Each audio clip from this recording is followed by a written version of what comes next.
Hello, this is me, Erika Stahl von Holstein. And this is me, Luca De Biase. Welcome to Reimagine Talks, the podcast to challenge the way we think. Today we're delighted to be here with Professor Louise Fresco to reimagine and challenge the concept of agriculture. Louise Fresco is a renowned authority in the field of sustainable agriculture, blending a distinguished academic career with extensive involvement in policy, development, and innovation. As a former president of the Executive Board of Wageningen University and Research in the Netherlands, she has been a pivotal figure in agricultural research and education. Louise's academic journey extends beyond Wageningen, having taught and conducted research programs in Africa, Asia, and Latin America, and holding academic positions in Sweden, Belgium, and the United States. Her global recognition is reflected in her membership in 8 scientific academies and her receipt of 4 honorary doctorates. Her career also includes over 10 years at the Food and Agriculture Organization of the UN, where she significantly contributed to the global agricultural policy and development. In the private sector, Louise has brought her expertise to various corporations, serving as a non-executive director on the board of Syngenta. She has also been an integral part of the supervisory board of influential companies such as Rabobank and Unilever. Louise's engagement with the arts is showcased through her chairmanship in the Dutch National Opera and Ballet and her past role with the Royal Concertgebouw Orchestra, reflecting her drive for cultural enrichment. As an author, she has published 13 books, including the widely translated Hamburgers in Paradise, a widely used book with enormous detail on all these matters. Her bi-weekly column on NRC and her TED Talk in Palm Springs are testaments of her influence as a thought leader in food and agriculture.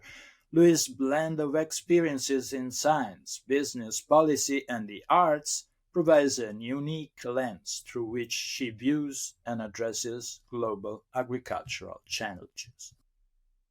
Louise, thank you so much for joining us. It's a real honor to have you here. Thank you. As somebody who has been at the heart of this debate for so long, could you expand a little bit on what do you mean by agriculture and why do you think it's so important that we talk about this topic? Thank you. Yes, indeed. The concept of agriculture itself is sometimes a matter of confusion.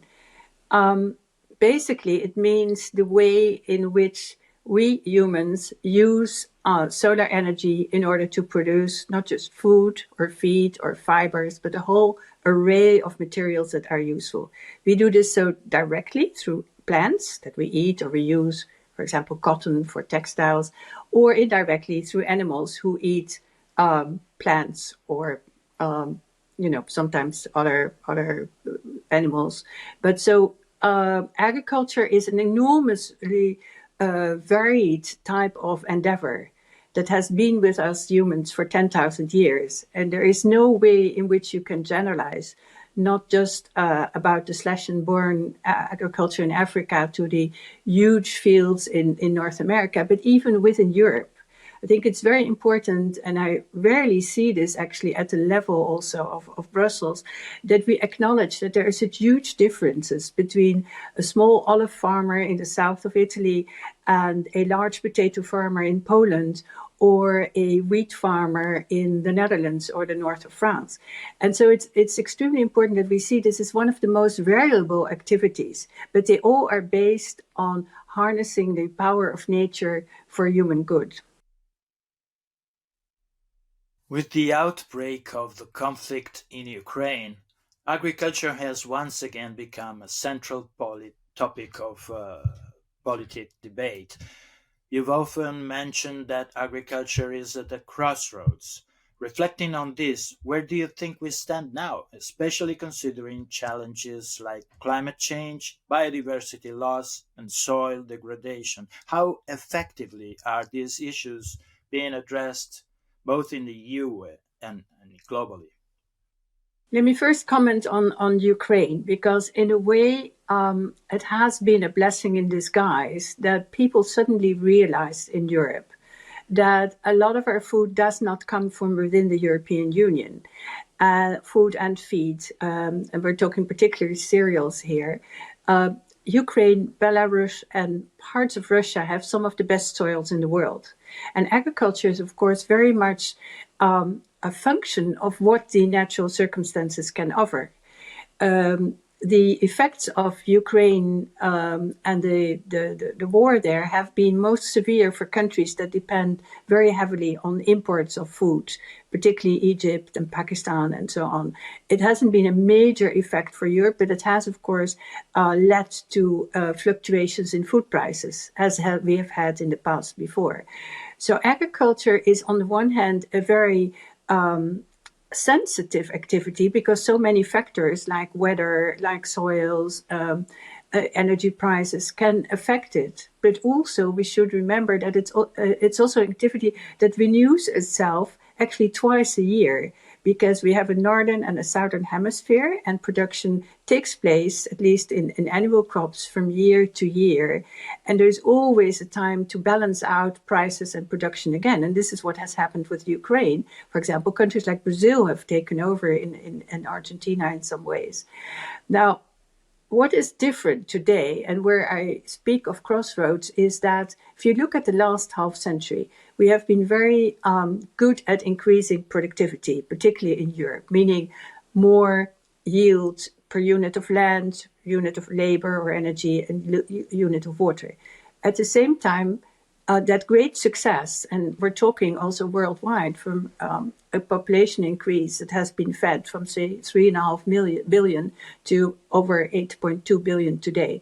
So that is a success. And I want to say that because so many people now associate agriculture with failure. But we have been extremely successful as a world community in feeding ourselves. But that has come at a price. And that price, as you very well know, is, of course, a loss of biodiversity, a loss of landscape diversity, pollution of groundwater, pollution of soils through chemicals, etc., etc. So the key word for the future is precision. It is doing what we can to make sure that plants and animals can grow under the best possible circumstances, but to do it in such a way that we have no negative side effects. And in fact, in agriculture, also try to capture some of that CO2 that we really badly want to get out of the atmosphere instead of into the atmosphere. Now, it is also at a crossroads, because what we don't have today, what we had 50 years ago, is labor. Strangely enough, although we have many more people in the world and many more people in the European Union, we don't have a lot of people in the rural areas. And we don't have a lot of people who want to work in agriculture, young people in particular. And if there's one thing that really worries me, it's the future of young farmers. And I hope very much that the dialogue we're engaging is also a dialogue where they see a future, that they see a future not just hanging on, but really a future they can be proud of, a future of innovators, a future of people who can do more than just producing cheap food. And to give you one window to the future in this crossroads, say in 2050, when we will have phased out a considerable part of the fossil fuels, of course, we need to produce the petrochemicals, say the chemicals that come as a side product of fossil fuels, the plastics, but also the pharmaceuticals, the oils, the emulsions, and so on. We need to produce them from plants, because fossil fuels, of course, are nothing else but very old plants. So there is a new role for agriculture that very few people have thought about, which is not just producing the usual food and feed and fiber, but really going into replacing some of the fossil fuel industry, and possibly also energy, although I'm not a great shall say, advocate of using plants directly for bioethanol and so on. But so there are enormous amount of challenges: energy, labor, using our land wisely, and the way we do that, and also producing the right kind of stuff, including better nutritional value, for example. That, and below that is my keyword, precision. We have to do that, we can do it, but we have to do it much better than before. So you are proposing to some extent or underlining the need for deep transformation of this system in a highly complex environment. At the same time, you've often pointed out that there is a very deep polarization in the debate around agriculture. So on the one hand, we need to rethink these systems very deeply. And on the other hand, the political debate is very often locked in a stalemate of polarization. And in particular, there is a strong loss of trust when it comes to science and innovation. Would you like to delve into some of these issues a little bit more? And why do you think that they are so troublesome, considering the big challenge we have ahead? Yes, I think the polarization is a real issue. It's not just an issue for agriculture. It's an issue for many societal problems in general. But in agriculture, what certainly plays a role is that the majority of the population in the world, but particularly also in Europe, is of course an urban population. People have no direct understanding of how food is produced. They only see supermarkets and maybe some fields when they are on the highway. They have no idea of what is necessary, what is actually the problem for farmers. And it's very easy also to generalize and take that whole group of farmers, who among whom there are people who are very innovative and people who are, of course, far more traditional, and just say, you know, these are the great killers of our landscape. They kill our birds, they torture our animals, and so on. That is, of course, very far removed from reality, but it feeds into this kind of polarization. The urban population actually is very much longing for what I sometimes call a non-existent past, the past where the farmer was looking out over his fields at sunset and saying, everything is very good. Of course, that past hasn't existed because farming was always a very harsh and difficult way of living. But that nostalgic idea that flowers will, or that meadows will flower, that cows will be happily smiling in fields, of course, is very much beside the reality, but very much fed also by certain groups that have a strong and understandably strong feeling that nature should get back. But of course, we need to find a balance here. And I think one of the ways to do that is to ask ourselves, and this is really for me the crucial part of the debate, it's not looking at national level, but looking at the European level as a whole. Where do we want to conserve nature? Where do we want to have the most modern innovative farms? And where do we want to have a group of farms or a way of land use which may be more multifunctional, where we have both nature conservation, some biodiversity parts, but also functions like maybe some social functions for children, for the elderly, and so on. So it's the three categories: nature, multifunctionality, and highly productive agriculture. And that should not be discussed at a national level, because there may be places where we see this with the Netherlands and Germany, for example, where across the border the policies are very different, and you get very strange situations.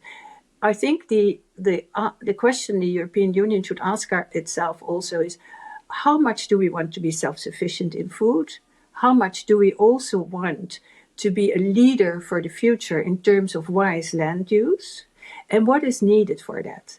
And for that, it's first of all needed that the public at large understands that agriculture is not a way of ill-treating the landscape, but actually has formed many of our landscapes. Some of the landscapes that are most appreciated by Europeans, like Tuscany, are in fact the byproduct of an old agriculture. And it's good to understand that agriculture is also a landscape producer in a way. But basically, I think you should ask yourselves, where do we want to have the highly productive agriculture? Because I think it would be very unwise in the current geopolitical situation to say we will not produce very much food anymore in Europe. I think that is a risk we should not take. even if I know that at a global level the food can be produced, but the volatility of prices would be very bad for consumers in the European Union. So we want to have not all of our food, because that's not possible, but a solid basis of food produced in Europe. And you need to do that there where it's best possible. So on the best possible soils with the best possible climates. That's not everywhere. For example, one of the reasons why we should look far more at investing in Eastern Europe is that we have some very good soils there.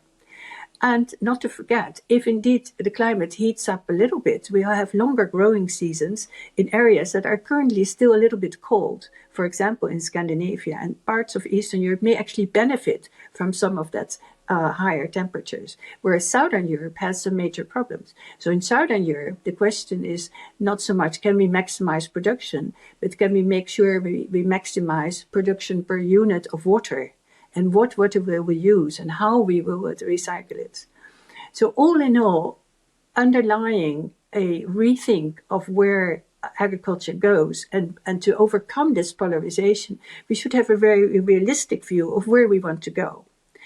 And my strong feeling on this is that we should be very wise, which is not just being wise in the sense of using the best possible science and technology, but also in doing that in harmony with society.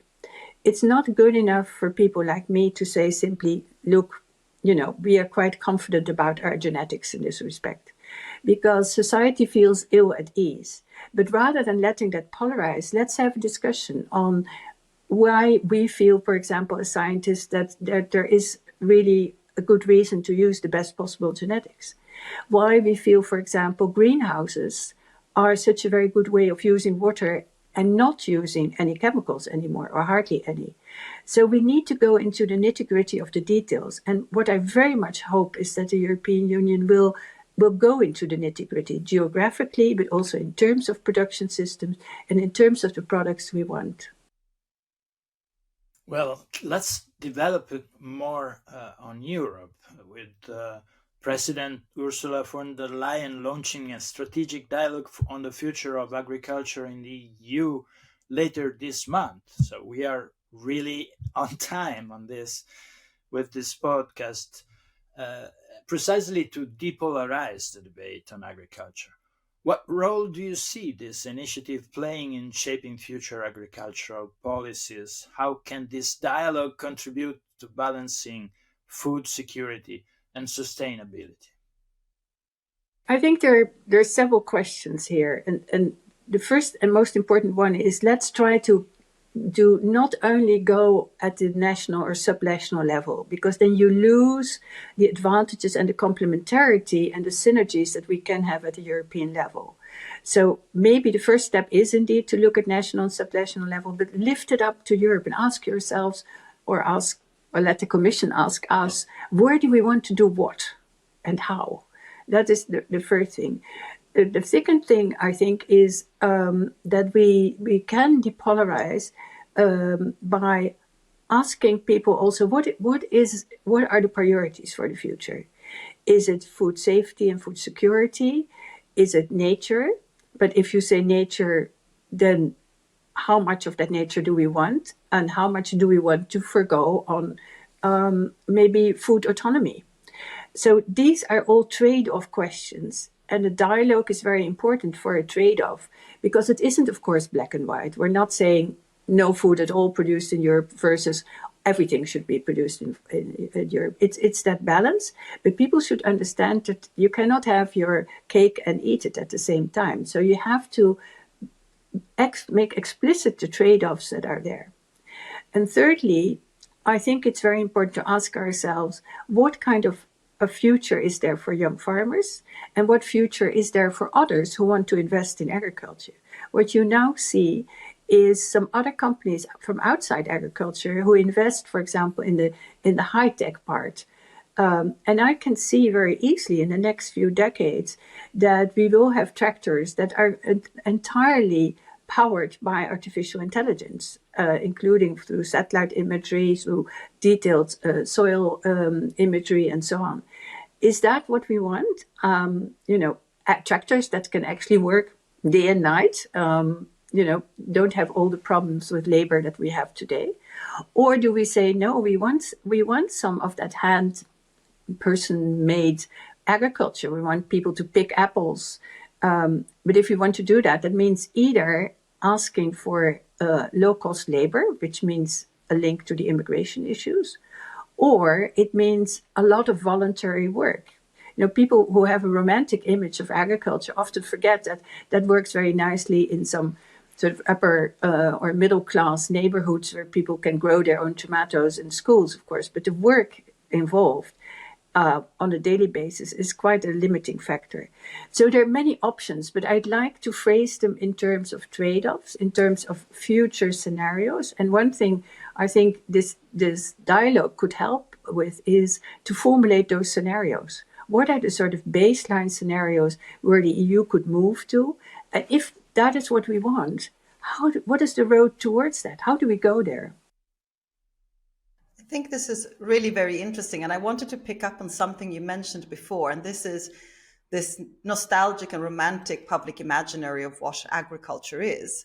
Because at the same time, agriculture has always been, to some extent, at the forefront of innovation. It's what allowed humans to organize in big levels. And agriculture has always been running at the forefront of whether it's the new seeds and things. So there is this kind of juxtaposition between reality and the public imaginary. And as you know, at Reimagine Europa, we're very interested in the narratives that shape the way we think and that then shape the future policies.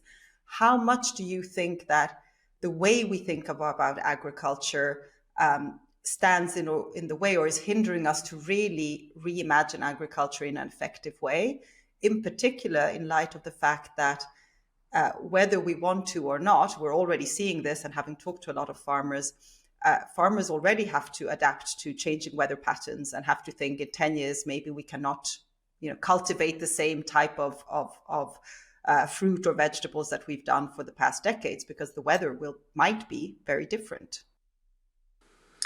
I think the narratives are indeed very important. Interestingly enough, there's a huge gap between the medical science and the agricultural sciences. Nobody wants back to a sort of nostalgic bloodsucker, no antibiotics kind of medical treatment anymore. But at the same time, people who do not want that are sometimes quite nostalgic about wanting to have, sort of hand-grown or handmade loaves of bread. Now, if you look at this in detail, the medical example shows you that, in fact, the resistance against vaccinations, whether it's for COVID or something else, actually is blooming now, not in the most disadvantaged groups so much as also in some parts, particularly with young women in the middle classes. And that is partly a lack of information, partly a reflection, I believe, but I'm not a sociologist, of wanting to take control. As one wants to take control over one's body and one's medicine, one wants to take control over food. So this is something for which we need a narrative, because by definition, we are not going to be farmers ourselves. And even those of us who have 3 tomato plants in a garden are not going to be able to provide our own food. And so the narrative for the last thousands of years, in fact, has been that we are dependent on people, anonymous people, at the other side of the world who we do not know. That engenders a lot of insecurity. And rather than wanting to change the system in that respect, because we cannot be autonomous or hardly only by foregoing a lot of things that we have today if we want to be autonomous in Europe, we need to address that insecurity. What is the basis of that insecurity? And I think that insecurity about food actually reflects a far greater insecurity about the world that is changing so fast, a world that has become really globalized. And you can also turn that around and say the fact that we can trust so many people around the world to produce safe food for us and get it to us and get it to our plates at a very reasonable price in Europe, and get this enormous diversity that our grandmothers didn't know. I mean, who had kiwis and papayas and all kinds of specialty coffees and teas, or for that matter, all kinds of spelt breads and what have you. We didn't have that 3 generations ago. So that enormous diversity could also instill us with a great sense of pride about the world, and a great sense of pride that we as Europe have been a linchpin in a lot of that agriculture modernization. And I think if there's one thing that's lacking today in today's geopolitics, is really a sense of European pride. Yes, there are lots of things that are very worrying in the world, geopolitically, demography, migration, wars, what have you. But there's also a lot that makes our lives far more easy. There are a number of things we can do as individuals. And one big thing, of course, is to really make sure we don't waste food. And that's where the debate about agriculture should not be just about agriculture. It has to be about agriculture, food, nutrition, and the whole food chain, and the different players there. So my other recommendation, also to take out some of that black and white thinking, is to really involve, for example, the supermarkets. And not just, say, the farming communities versus the NGO communities on nature, but get consumer. Every European country has a consumer association. Everyone has an association of supermarkets. Let's all get together and animate a debate about these scenarios. What is it we want? And then try to grab at that underlying insecurity. Why are we afraid? What are we afraid of? And yes, it is okay to be afraid, of course, in this very confusing world. But there are things we can get control of as Europe, as individual families. Yeah, Professor, you mentioned in many ways innovations that we are creating, and of course the need for sustainability. What finally, with this podcast, what is the relationship between innovation and sustainability? Is it a trade-off or not? And what is the risk if we fail to integrate both innovation and sustainability in our approach to agriculture and food systems? Well, the sustainability in an absolute sense does not exist in agriculture, or for that matter, anywhere. As soon as you use a product, of course, you're taking something away from the ecosystem.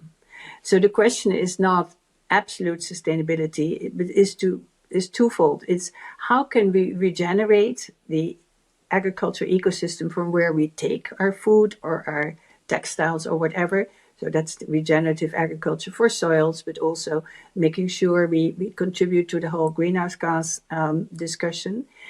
And the other thing is to ask ourselves, again, what is the trade-off? Where do we want to forgo, for example, some of that landscape diversity because we want to produce wheat for bread at a certain productivity and a certain level for ourselves? So the issue is never sustainability in an absolute sense, but we can do much, much better than we do today because we're still wasting so many resources, whether it's energy or land. And that hence my plea also for making sure that we know exactly what we do where. There are beautiful areas, particularly if you look at Middle Europe, of either mountain areas or areas with forests and sandy soils. You don't want agriculture there. You want to make sure they also retain their capacity, for example, for water retention, so that we don't have these floods that we're currently. That is part of a sustainability approach, but it doesn't mean that one thing is absolutely sustainable and the other thing is not, because we sometimes will have to harvest some of these forests. And so understanding sustainability as a process, as a way of evolving as mankind is very important for us. And it's very interesting that when the term sustainability was coined by the Brundtland report, by the Gro Harlem Brundtland, the Norwegian former prime minister at the UN, the report was called Our Common Future. She used the term sustainability for the first time, and it came from Forestry. But there was nothing in that report about CO2. We were not aware of that. That report was, I believe, in '86. Now we're nearly, 45 years, or 40 years further. So we are evolving, and it's a wonderful thing to know that we are evolving. We're learning every day, whether it's in agriculture, in medicine, in transportation, in energy studies.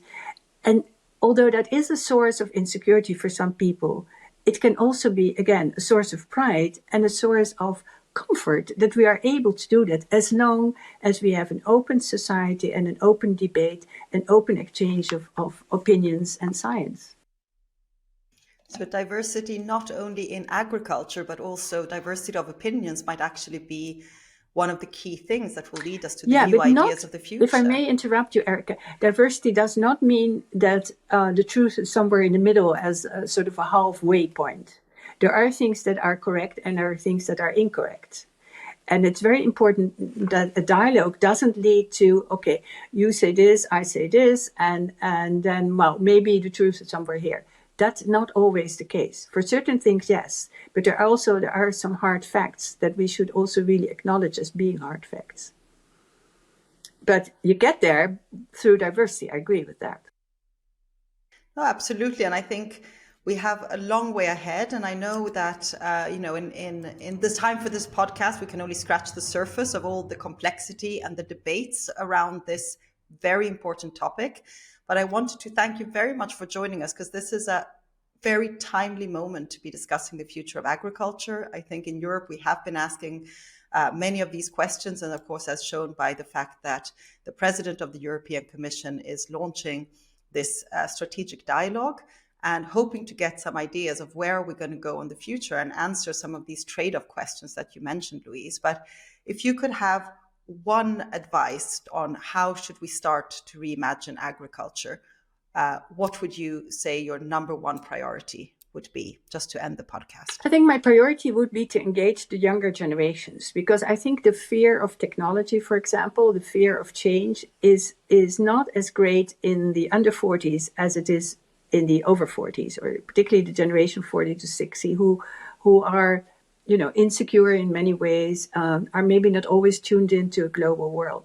So let this be a dialogue, not only of young people, of course, but a dialogue where also young people get their say, and let them also discuss how we make those trade-offs. For example, between climate change and agriculture. And if people say, okay, we should not have so much agriculture, then my counter question, and that's important in a dialogue, is always to have that counter question is, okay, and how are we going to feed ourselves then? What do you want? What are you looking for? And can you still have your green poke bowl and your orange juice in the morning, et cetera, if you want to have a more or less closed economy, where your orange is going to come from, not from the three little farms in Sicily, or in southern Spain. So the point is to get that younger generation reimagine, but involve everybody also. Thank you very much. This is going to be an amazing start of many conversations, I think, to how do we reimagine agriculture and how do we make sure that we think about this very deeply, bringing in the evidence and also looking at the diverse options that we have. Thank you very much, Professor Louise Fresco, for joining us here today. It was a pleasure to be here. Thank you.